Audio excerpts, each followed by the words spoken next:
Hello, I'm pleased to be participating in this workshop and present my paper entitled Factors that Affect Bank Capital Structure Decisions and Those That Surprisingly Do Not. This is a joint work with Shaukat Hamoudeh. Shaukat is at Drexel University. I'm Veeramoothoo, and I'm an assistant professor of economics at Missouri Western State University. So in this presentation, I'm going to start by talking about our motivation and contributions, review the literature briefly, talk about the data, the methodology that we use, some of our results, and end by offering some concluding remarks. Capital structure refers to the blend of debt and equity with which firms choose to operate. To date, few papers have studied the capital structure of financial firms, and this is because banks face unique regulations that non-financial firms are not subject to. For example, financial firms can benefit from deposit insurance that was put in place to discourage bank runs. In other words, the risk of holding deposits is subsidized by the FDIC, and this can encourage banks to take on more risks. Related to the first point, to mitigate a potential moral hazard problem for banks, since they do enjoy deposit insurance, they are required to hold minimum capital requirement. These financial regulations help buffer banks from damaging shocks. It is to be noted, though, that the higher the leverage a bank has, the more profitable it is. So this too can change how much leverage banks are willing to maintain. And finally, banks' liabilities may not be comparable to those of non-financial firms because they contain items such as borrowing on the overnight market to meet certain financial firm-specific regulations, such as reserve requirements. So it's important to study the factors that affect financial firms' leverage because they're so different from non-financial firms, and because an economic crisis that starts in the financial sector can quickly spill over to the rest of the economy, just as we saw in the 2007-2009 recession. So while other papers have definitely studied the capital structure of banks, we make a case that because of the nature of the financial regulations imposed on all banks and the benefits enjoyed by all banks, accounting for dependence in the data is of primary importance. Specifically, we're going to show that bank data does exhibit cross-section dependence. Secondly, we will show that not accounting for this property of the data has led papers in the literature to zero in on determinants of bank leverage that fail to remain significant once we do account for cross-section dependence. And third, we're going to identify new variables that specifically affect depository institutions' leverage.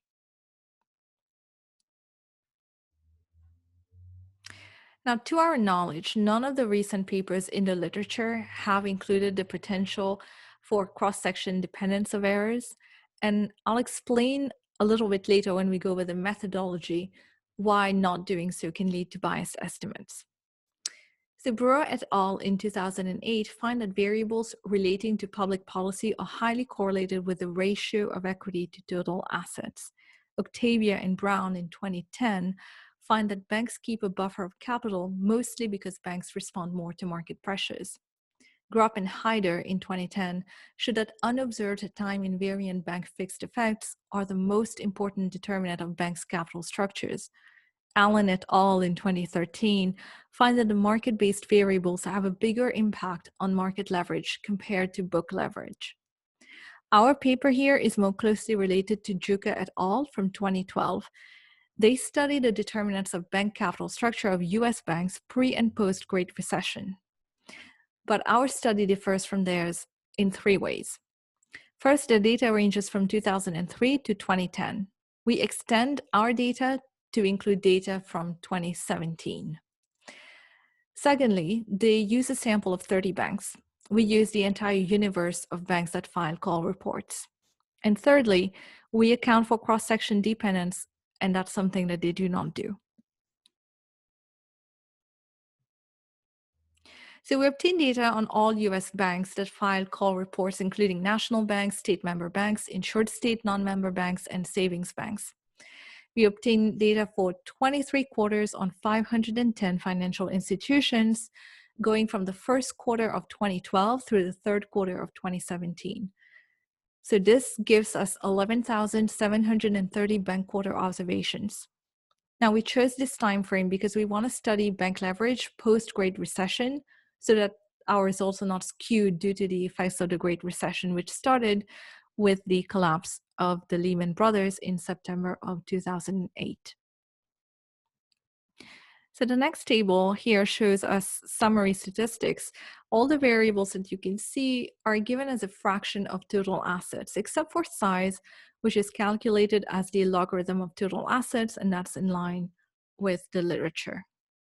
The mean of total assets in our sample is $1.3 billion, and the median is $419,600. This implies that the distribution of total assets is, as expected, skewed rightward, with more small banks and less larger banks.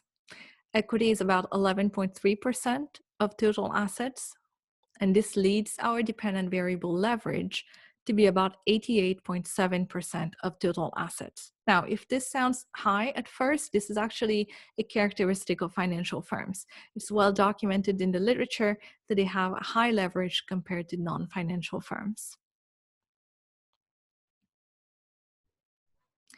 So in 2006, Passeron found that there's an inconsistency that arises when independent variables are correlated with unobserved common factors. Unobserved common factors could be bank regulations. So he finds that the omitted variables bias does not disappear, not even when the number of time periods used approaches infinity, not when the number of observations we have, so the number of banks, for example, number of firms approaches infinity, or when you both have an infinite number of time periods and an infinite number of institutions. Phillips and Soule in 2007 note that the extent to which we see these inconsistencies depends on the extent of cross-section dependence on the data. And it also depends on whether the variable or variables or errors generating the cross-section dependence are correlated with the regressors. Chudik and Passeron in 2015 find that adding conventional fixed and random effects may still lead to erroneous inferences and inconsistent estimators if the independent variables are correlated with these unobserved common factors. So in the presence of these cross-section dependence in the data, Phillips and Soule in 2003 document that not even pooling helps with the inconsistency. A bit later, in 2009, Sarafidis and Robertson showed that in a standard dynamic panel data environment, using IV estimators and GMM estimators are inconsistent. When T is fixed, T is the number of time periods, and that remains the case even when the number of firms used approaches infinity.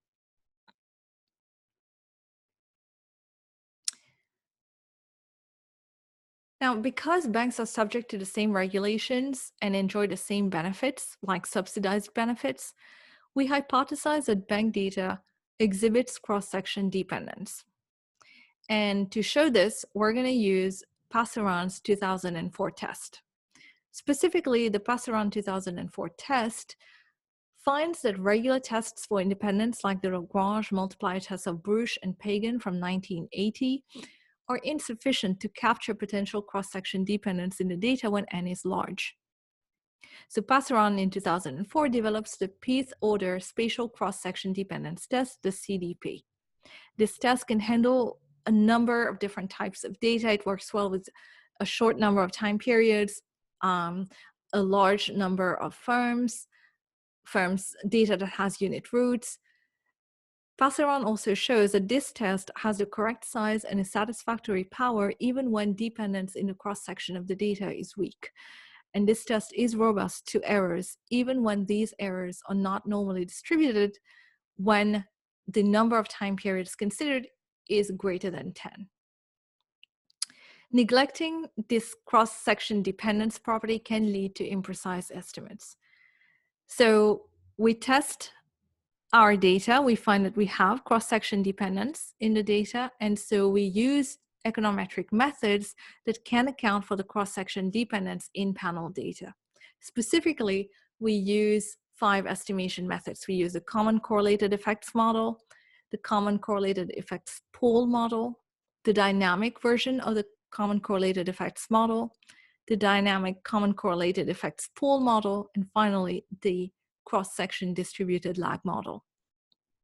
Now, how do these differ from each other? Well, the dynamic model version of the common correlated effects allows for lags of the dependent variable in the equation, while the static model doesn't. The pooled option refers to the pooling of observations over the cross-section units. And the pooled option constrains the coefficient on each independent variable to be equal and the variance on each variable to be equal. So pooling does allow, though, for the slope of the coefficients of the common effects, whether these are observed or not, to differ across cross-section units I, or more specifically across banks in this case. So if you look at the first two equations on the screen here, Ft is the vector of unobserved common factors. Gi is the matrix of heterogeneous coefficients for the unobserved common factors. Xit is our vector of explanatory variables, and it's strictly exogenous. Beta 2i is the matrix of coefficients of the explanatory variables. Yit is the dependent variable, and epsilon it is independently and identically distributed. Now, if we want to estimate a static panel model, we would assume that beta 1i is equal to 0. If that's the case, then the mean of the coefficient matrices beta 1 and beta 2 can be consistently estimated if we can find approximations to the common factors. Passaran from 2006 shows that these approximations, in fact, can be fairly easily obtained by adding the cross-section mean of the dependent and independent variables in the model. And that is what is shown in equation 3 here. So in this equation, first, if we set beta 1i to equal to 0 and we forget about the lags, we have the common correlated effects model. By allowing beta 1i to not be 0, and by adding lags in the model, we have consistent estimates for the dynamic version of the common correlated effects model. Now, to pool these observations, what we would need to do is set beta 0i to equal to beta 0, beta 1i to equal to beta 1, and beta 2i to equal to beta 2. So in the fourth equation here and the fifth equation, you can see that we do exactly that. So this is the common correlated effects model, but this is the pooled version of it. And here, this is a pooled version of the dynamic common correlated effects model. Because you can see we have the lags and we have, this is actually in the model, beta 1 is in the model. Now the last model that we estimate is the CSDL model, the cross-section distributed lag model, and it's given by the last equation on the screen. So phi I is the co-integration vector, G1i and G2i are the matrices that give the short-run effects, and the long-run effects can be calculated by the fraction of negative gamma I divided by phi I. So this is kind of similar to the standard ARDL model.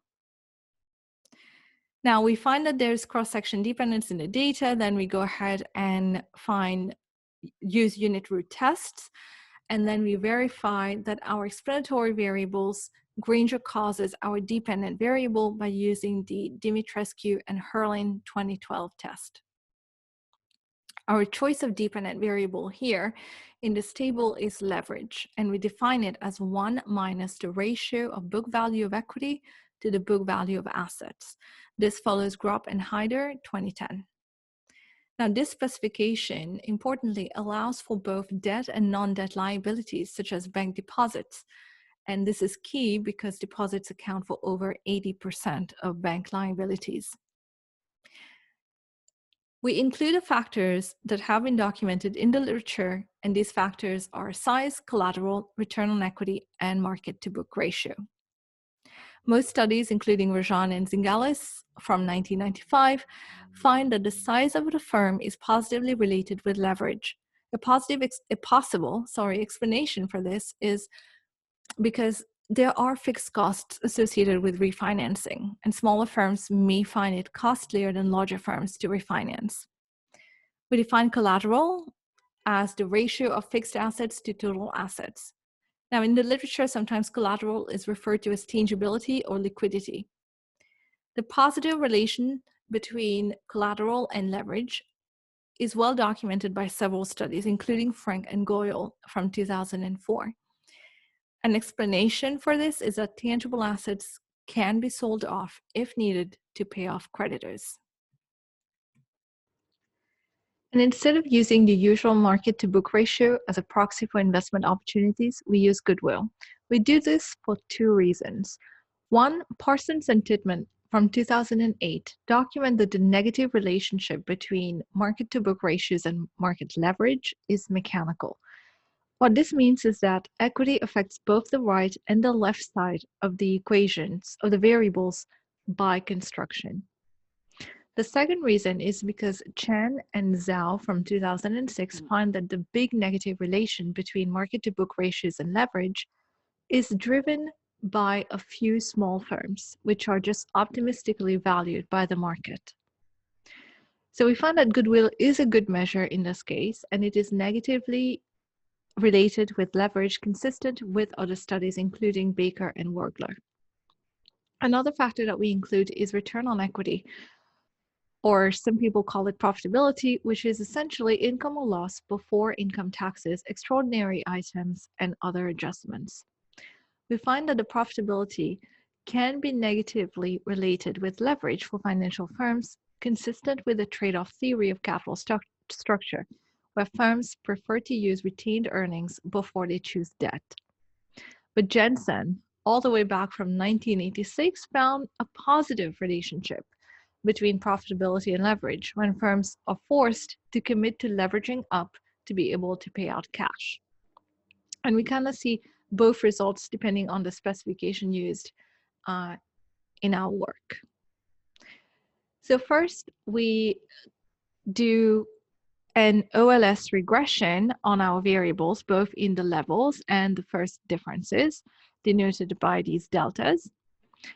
And then we use one of the methods that uses cross-section dependence in the data, and we find very different results. Specifically, we confirm the findings in the literature, such as those of Rajan and Zingales from 95, or more recently, findings by Gropp and Haider from 2010, that the four variables that were identified in the literature, the market to book ratio, the collateral, the return on equity, and size, are significant determinants of leverage when you use the methods that are normally used in the literature, like OLS.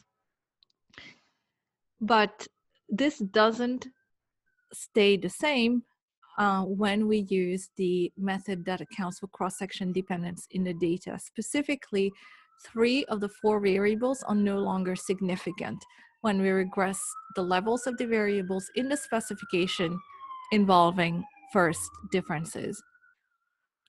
In fact, the only variable that remains significant is the return on equity, as you can see here.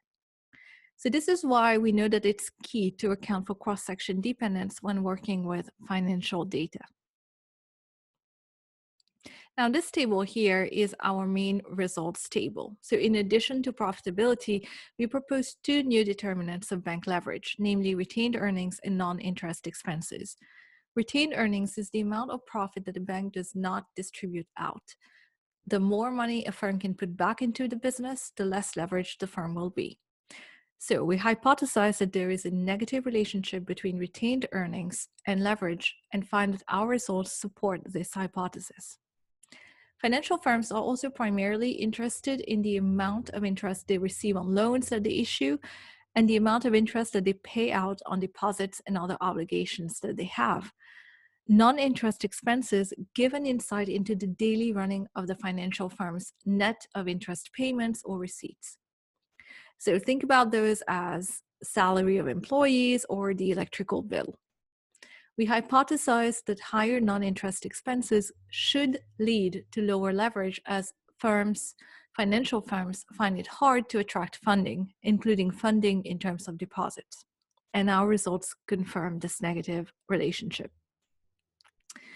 Now, the table that you can see on the screen shows you that depending on the estimation method used, different factors can be important. In general, the long-run variables do not seem to matter, with one exception, which is the lag of the dependent variable given here as leverage t minus 1. The long-term variables are variables given without these deltas in front of them in this table. Now, focusing on the CSDL column here, the change in return on equity, retained earnings, non-interest expenses, and the lag of the first difference of leverage are all significant determinants of bank leverage. Under the common correlated effects model, the common correlated effects pool model, and the CSDL model, an increase in the change in return on equity increases the change in leverage. This makes intuitive sense, since the more profitable a financial institution is, the more easily it can attract deposits and other liabilities, which will increase its leverage. Under all 5 estimation methods, a change in retained earnings decreases leverage. This implies that when a financial institution puts back more money into its own business, then it has a lower incentive to borrow and hence experiences a lower leverage level. An increase in non-interest expenses decreases leverage in 4 of the 5 estimation methods. Higher expenses linked to the daily operations of a bank, net of interests on loans earned and interests on deposits paid, are an indication that that institution is not operating as efficiently as before. So this may make it harder for the financial institution to attract deposits and other liabilities, which would lead to a decrease in its leverage.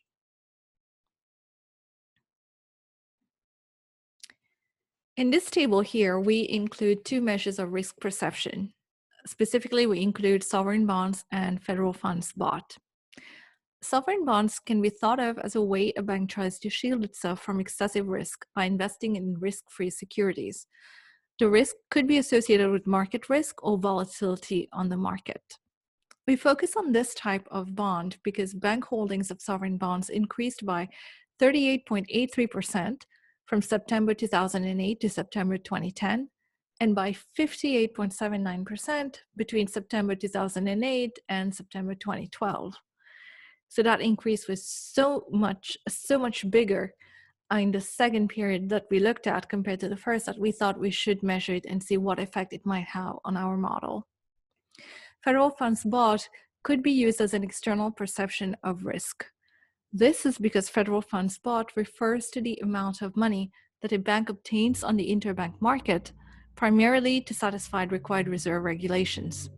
This measure can therefore be used as a gauge for the financial ability of a bank to meet its short-term requirement obligations to the Federal Reserve System. So adding these measures of risk perception surprisingly did not qualitatively change the results in any way. And in fact, if you look on the table here, you can see that they were not significant. Now, in 2007, 2008, some of the big banks that were said to be almost too big to fail were in fact in need of assistance. The total assets of big banks can also be very different from those of small banks. So to address these concerns, and specifically in our case, a concern that our results may be motivated by big banks, we divide our sample into big and small banks based on their total assets in relation to the median amount of total assets in the entire distribution. The first difference of return on equity, retained earnings, and non-interest expenses are significant determinants of bank leverage for small banks. However, for big banks, only the first difference of the return on equity is marginally significant. Other variables are marginally significant depending on the estimation method used.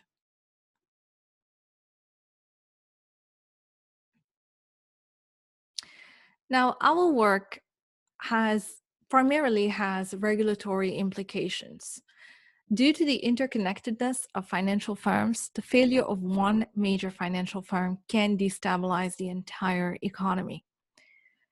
So one, in terms of contributions, we show that econometric models can give biased estimates when they do not account for cross-section dependence in the data, and that's using more recent data on banks. Secondly, the two factors that we add to the main determinants of leverage for banks, which were retained earnings and non-interest expenses, offer new directions to focus policies to potentially incentivize banks to continue to lend to the corporate sector, particularly during financial crises. Thank you.